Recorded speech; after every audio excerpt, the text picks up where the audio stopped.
आज के समय में मैं एक अच्छी प्रोडक्ट बना रहा हूँ। अब मुझे अपने प्रोडक्ट के बारे में ज़्यादा से ज़्यादा लोगों को बताना है।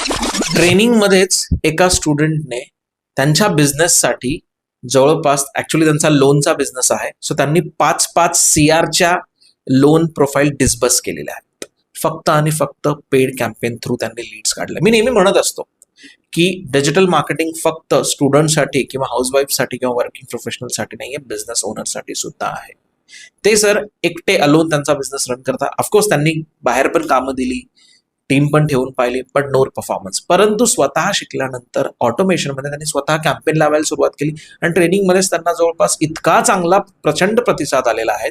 त्यांनी स्वतः मला पर्सनली बॅचमध्ये सांगितलं की सर कॅम्पेन्स आता इट इज रिअली म्हणजे इतक्या चांगल्या पद्धतीने चालले आहेत. सो एका बिझनेस ओनरची ही कहाणी आहे. डेफिनेटली त्यांचा फीडबॅक त्यांच्या तोंडानेच आपण ऐकणार आहे, त्यांनी कसं चालू केलं कसं नाही. सो हा होता एक एक्सपिरियन्स ज्यांनी ट्रेनिंगमध्येच त्यांनी त्यांचा स्वतःचा बिझनेस ग्रो करतायत. सो डिजिटल मार्केटिंग असो, ग्राफिक व्हिडिओ, काही असो, it is really matter for a business owner. त्यामुळे बिझनेस करत असाल तर नक्की तुम्ही शिकून घ्या, जेणेकरून तुम्हाला लोक फसवू शकणार नाही. तुम्ही तुमच्या इंटरनल टीमकडनं काम काढून घेऊ शकताल किंवा कोणत्या एजन्सीला काम देत असाल तर त्यांच्याकडनं सुद्धा तुम्हाला काम करून घेता येईल.